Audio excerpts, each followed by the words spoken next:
All right. Hey there, everyone. Welcome to the Money Club with Lisa Duke.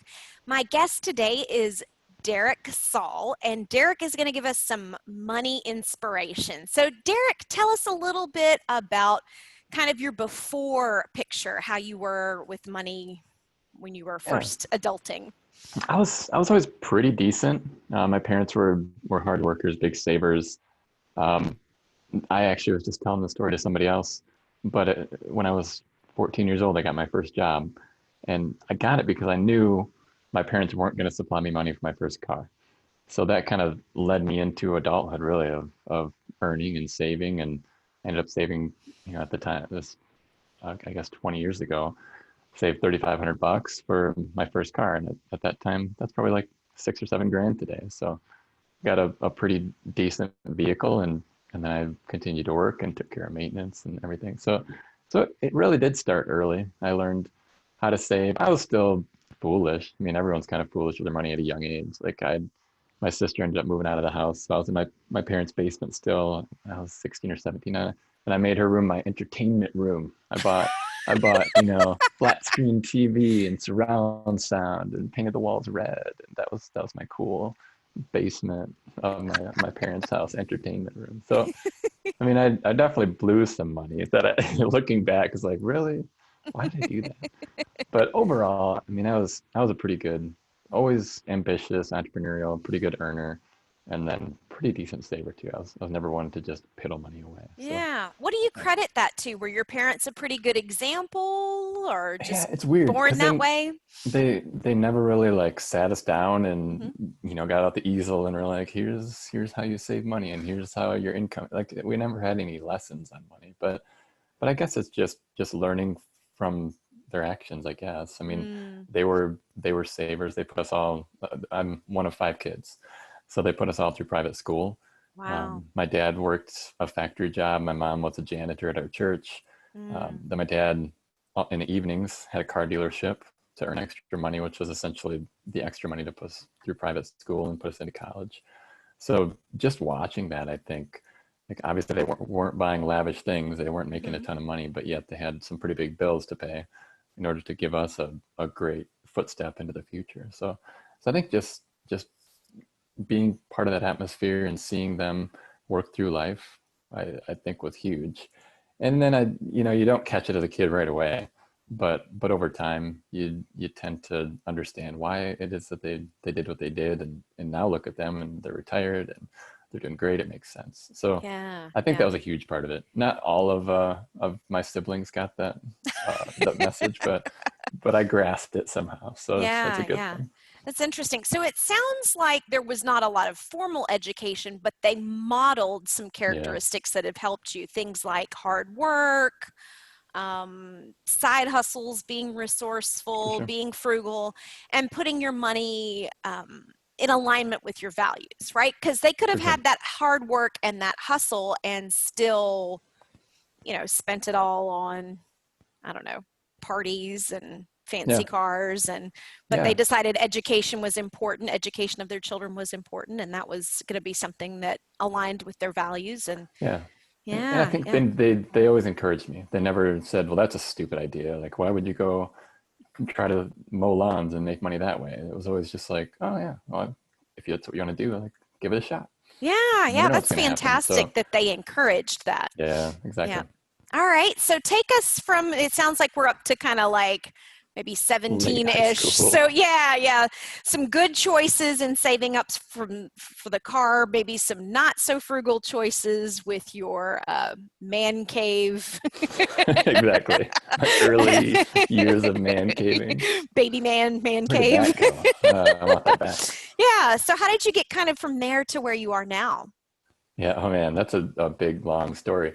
Um, I went to college like everybody else, so did that. Got out when I was like 23 or 24. Ended up moving to Florida because this was a great story. So I graduated with a finance degree in 2008 during that economic collapse and all the banks are like shutting down. So tons of jobs available for me. Not at all. So I ended up moving from Michigan to Florida, just basically walking the streets and walking into banks and saying like, "Hey, I'm a new grad. Like, can I talk to the manager? Here's my resume. Like I was just trying to find work somehow, somewhere.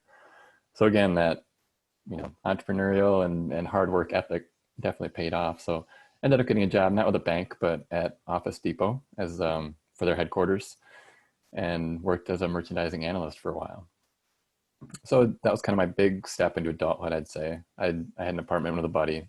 I'd moved down there just because he already had work. So I figured I'll go with you to Florida on the coastline to the beach and try to find a job. So I was there for about 3 years. And this is where the story gets interesting because I had met a girl before I moved down there. We ended up getting married. That went south after like 2 years. Hmm. So then now I've got this whole like divorce aspect in my story, and it's complex, but it actually does relate to a lot of people because well, like half of marriages and in divorce, like nobody has this clear cut successful trip without failures along the way. So Yeah. Yeah. it was difficult. We had before we split up, we had gotten out of debt, and it was like, all right, we're out of debt. Then she wanted out, and then suddenly I owed her 21 grand, so I'm back into debt. It's like, dang it. But that was in 2012, late 2012, and that really fueled my fire to be different, to do Mm. something different. And also it was an emotional bond for me too. Like that debt that I had to my ex was a tie, and I just did not want anything to do with that relationship anymore. I was hurt. I was upset. I wanted out. So I was only making 60 grand a year for my salary, which is a good salary, but I owed her $21,000 and she wanted it in 6 months. So, Whoa. so how does that equate? Yeah. So that really got me going with like, okay, I want this done. I want a clean tie. I want to restart my life. How do I do it? And that's a really important question to ask. A lot of people just think they get to that, what if I save an extra $500,000 a month? Well, I guess I can't do that. I don't make the money. Well, sure you can. You ask yourself how. And once you get in that mentality of how, the answers just start coming to you. It's amazing. So I ended up, what did I do? I wrote extra articles. I had my blog at the time already for a couple of years. So I wrote articles for other friends I've made through the personal finance atmosphere. And I wrote them for like $10 per article, like super cheap. Hmm. But just, they were like 400 words, 500 words. So I could just pump them out. I ended up writing like 200 articles, I think, within that 6 month time frame just to make a couple grand. But it was a couple grand. That was a Hmm. lot of money. Mowed lawns for my nephew, for my sister. Like it was a humbling experience. But again, it was a how do I get out of debt? If I can make an extra 20 bucks in 40 minutes and that goes straight toward the debt, sure, I'm doing it. Did that. Flipped cars. That was a big thing. So my dad was a car dealer, so I learned a lot. I wasn't always at a dealership, but somehow, I ended up learning a few things, maybe by osmosis through him somehow about what's a good deal and how do you find something that might cost some money, but you can fix it and flip it pretty easily. So I made 3 or 4 extra thousand through that methodology, and after that 5.5-ish months, I paid it off. I got rid of the 21 grand, which was excellent. Um, so now I'm out of debt for the second time. And what age is Uh, this now? What are we up to? Like about 28? yeah, 20s. Yeah, you're pretty much on 27 or Yeah. 28. Yeah, that's a lot of adventure already for a 28-year Yeah, old. yeah, A exactly. lot of A ups lot of and a lot of downs. growing up already. Yeah, yeah. So the other thing, after I got that done, we still had this tie of the mortgage because we had since moved back to Michigan. We had a house together. We had a mortgage. Her name got taken off of the deed, but did not take her name off the mortgage. So she wasn't overly intelligent on that one. So she owned no house, but still was on the mortgage. But I knew, like, in my mind, I was just visualizing this, like, okay, a year from now, she's going to be with this other guy. She's going to come back to my house, or she's going to call me up and say, hey, we tried to get a mortgage. Like, I found out I'm still on this one, so they won't approve it. Is there anything you can do? Like, I just wanted to cut ties. I didn't want to get that phone call. Like, I didn't want just that feeling in my heart again, right? So I thought if I paid off 21 grand in 6 months, I've got $54,000 left on the house. I can do that in a year. Let's just do that in a year. So I just, that was the goal, and I tackled it and did a lot of the same things I did: mowed lawns, wrote articles, did a couple car flips, I think, and then, and worked harder and increased my salary at work too. And I started that January 1. By December 11, I did it. I paid off the house, so that mortgage was gone. I was totally debt free, which was amazing. So fast forward to now, I've remarried. I've got a couple kids. We own another house. We've sold that one that I was with my ex with, and we're on like 6 acres. We've got a great house. We've got a rental property. Things are good. We're totally debt free. We have no mortgage still. So it was an adventure, but it was totally worth it. I'm in a great spot now. I love it. Wow, that's an epic tale. That's impressive. Yeah. And one thing that's so interesting, and I've kind of been studying this as part of my coach training, is you start to pay attention to how people's minds work. And I mean this as a compliment. You're not normal. I know. I know that. Of course, normal Well is aware. like broke and overweight and sad. So being That's normal true. is not something we want to aspire to. All right. But who has the thought of, at some point my spouse is going to realize that she's on the mortgage. What should I do? Oh, I know. I'll just pay it off. Yeah. Nobody thinks that way. People might think, oh no, at some point we're going to have a big fight and I might lose the house. Or Yeah. somebody might think, uh-oh, I better refinance this and try to get it just into my name. Or maybe even I need to find a new wife to, to go on Right. the mortgage instead. Nobody that I have talked to, like, the normal American mindset is not, let me just pay it off real quick Yeah. before she Just pay it off. notices. That's great. That's genius. It The other thing that I thought worked was, out great. yeah, the other thing that was really fascinating, and again is unusual, I think, is that you already know to ask yourself, well, how do I do it? And that's one thing, Yeah. again, in some of the coach training that I'm in, I think regular people, the way their brain works is like, I want to do something, but I don't know how to do it. And you go looking for someone to tell you how to do it. You're like, I Mm. need to find a Yeah. book, or I need to find a mentor, or I just am going to give up, or maybe I'll Google it. Hmm. But the fact that your brain says, I want to do something, how do I do it? Like, Yeah. that's awesome. That's Yeah. really cool. So you mentioned kind of in passing that not everybody got the memo, and I don't want you to, spill the tea too much in case your siblings watch this, but you said you have kids now.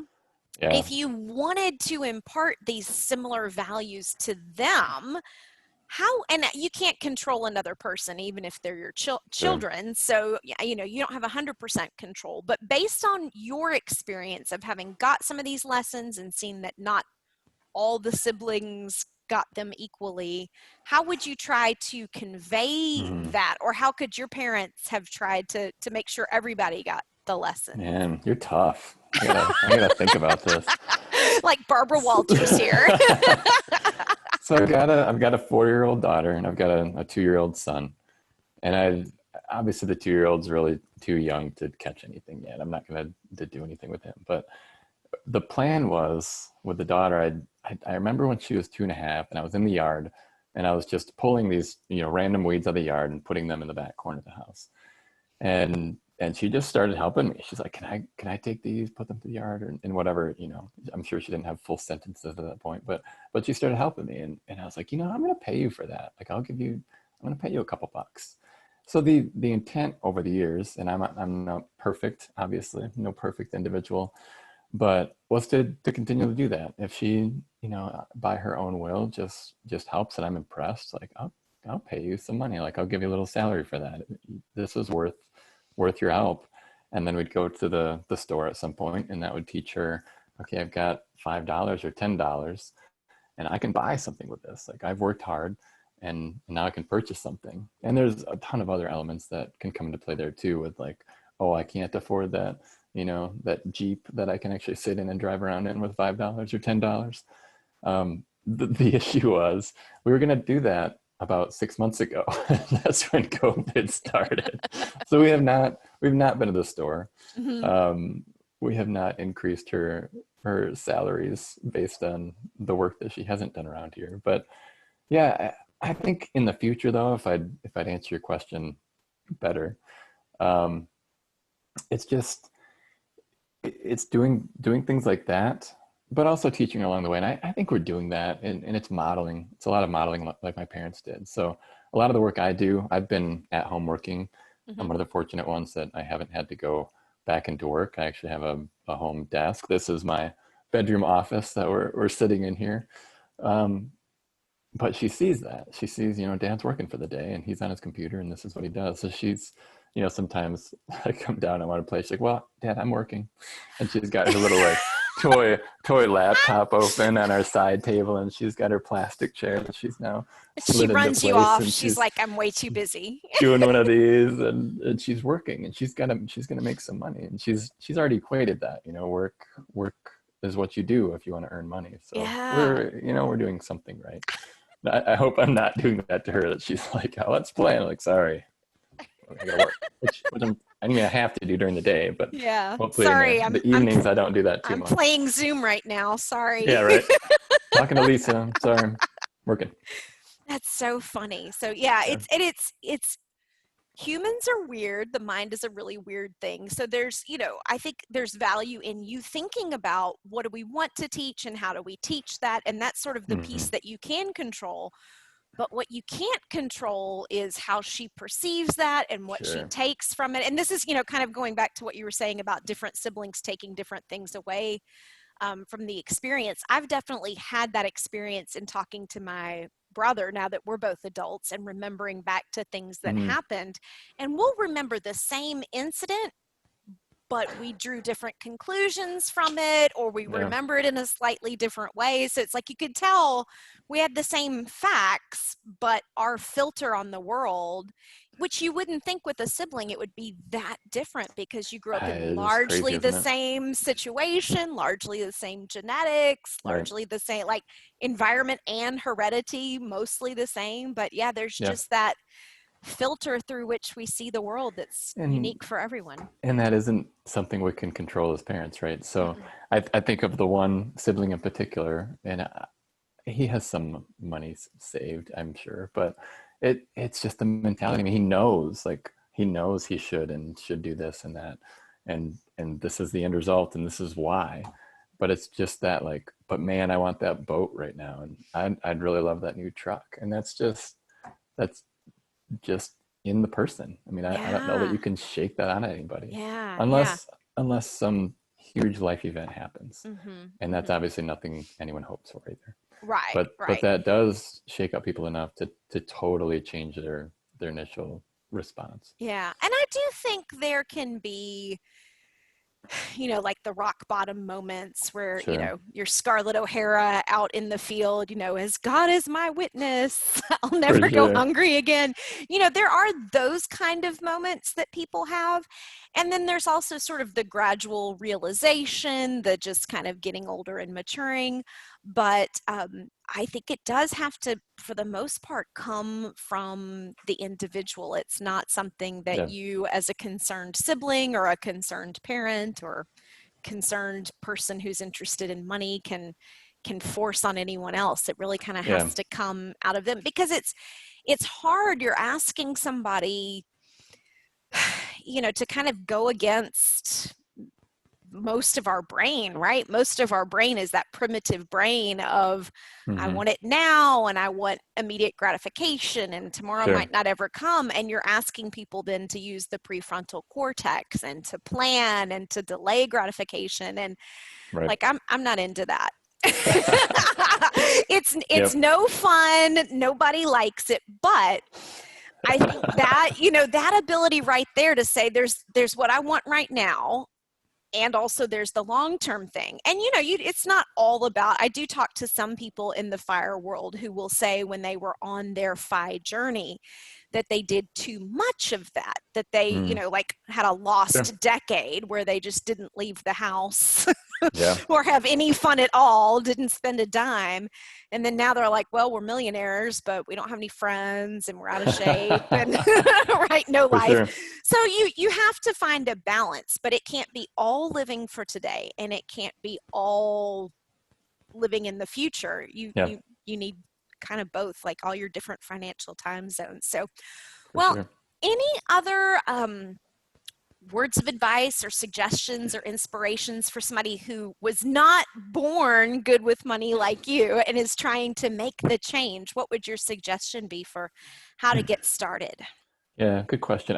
I think just getting the information is huge. And obviously somebody that's getting into it isn't going to open this boring book and read all about personal finance and investing and all that. So don't go that route, but get into something you like, and maybe it's a video like this, or maybe it's, a more fun book. I wish I had some just off the cuff that I've read, but I wish I could remember her name. There's one where it's basically just tracking the life of somebody, and here was what they did from college, and here's where they are today, and you happen to catch the financial tips along the way, but it's not a, here's your 101 things that you need to do to be a millionaire dry book. Mm-hmm. And I guess like just like with anything, get the right people around you. So get like-minded people that of who you want to be and where you want to be in life. I don't remember where I heard it, but typically, you've got, say, 5 close friends, and usually you're the middle. You're like the average person of your 5 friends. So you have some people that may earn less than you, and you have some friends that earn more than you, and you're probably, in position number 3 out of 5. So Mm. think about that with who your friends are. I mean, if you're befriending everyone that makes 20 grand a year, and you aspire to earn 100 grand a year, you're probably not going to do it by hanging out with these friends all the time. And it's not to say they're bad people, but it's just not following your aspirations. So they're more likely to just pull you back than to propel you forward. But if you get into, a couple of friend groups where they're making 100 grand and they can Mm. say, you can do it, it's totally achievable, and here's what I did. And I think that's pretty powerful too, Yeah. rather than just trying to take it on yourself. Just think about your situation. What atmosphere are you in, and is that going to drive you to where you want to go? Absolutely. And if you can find those people to hang out with for free, awesome. But if Sure. not, like I am not above paying somebody to be my rich friend. We actually sometimes Not a rich bad people have point. rich friends to hang out with. They don't want to slum Yeah. it with us. But we actually did that. And it was not the reason we hired the person. We actually hired them for some things in our IT consulting Hmm. company. We were trying to set up our 401k. So we Okay. didn't really know that's what we were doing. It was kind of an unintended side effect. But this guy that we engaged with to help us set up the 401k kind of became our rich guy mentor. And you just That's start cool. over time to see the mindset, like the things you do that they're like, yeah, that was awesome, and the things you do that they're like, okay, You let's see it in see their how we could. face. Yes, You've like yes, made like their face go the white. shock and disappointment, and they're having to like rework the plan, and like, well, maybe it's a 12-year plan instead of a 10-year Yeah. plan. You're like, oh, I guess that was not cool. So yeah, I really think like kind of, yeah, Good point. marinating your brain in that, hanging out with those Yeah. people, whether it's in real life for free or paid, or whether it's via podcast or via book or via blog. So, on Yep. that note, if folks want to learn more about you, hear more about your Yeah. story, how can they get in touch with you? I have 10 years worth of information on my blog, which I just had my 10-year blog anniversary on August 27, I believe it was. And that's crazy to think that I've been writing and putting information out there for 10 years. So I have like, 2,000 articles on my site. If you have any kind of question, I probably wrote about it. So the site is lifeinmyfinances.com. There in the upper right, if you want to catch me by Facebook or Twitter or Pinterest, all the icons are up there. So you can click and subscribe. You can also subscribe to the page, obviously, and then you'll get my new posts. So it's mostly written by me, I'd say. And then I've got a couple staff writers that are excellent, and they write for me as well. So it's a great place for info. And then also through that, there's a contact tab. So I'm always open for anybody just wants to contact me if they have a question on something and they want advice, like I respond to every email. So shoot me a note and I'd love to help. Do it now while he's still Yeah, still offer it, still yes. available. You might Do someday it be too, now. yeah, 10 years from now, It's you might be too famous, but 2020, or too busy with kids. Yeah. possibly limited time offer, but for now, at least, that's very generous. It goes Yeah. back to like what you said about having some of those friends that are further along the path who can mentor you and help you out. So, Yeah. all right, So I love to help. fantastic. And for anybody who is watching this who wants more money information and tips, you can join me on Facebook. There's a shortcut, just lisaduke.net/money club, or if you're already on Facebook, you can just search Money Club with Lisa Duke. Make sure you put my name in it, or you might end up in some kind of weird, scammy other group. But if you get there and you see me, you're in the right place. And I post these videos, blog posts, things that I find from other folks in the community that I think will be useful. So that is always available to you for free. If you are interested in hiring me to be your rich friend, I am available. lisaduke.net/schedule will get you a free hour on my calendar to hear all about what you have going on, and I can get you some options if you are looking for a money coach or a business coach to get you started. But that is all available, and I'll put the links in the show notes as well. So Derek, thank you so much for your For time sure. and sharing your wisdom, and hopefully folks are now inspired and ready to Yeah. go out and catch up to where you are.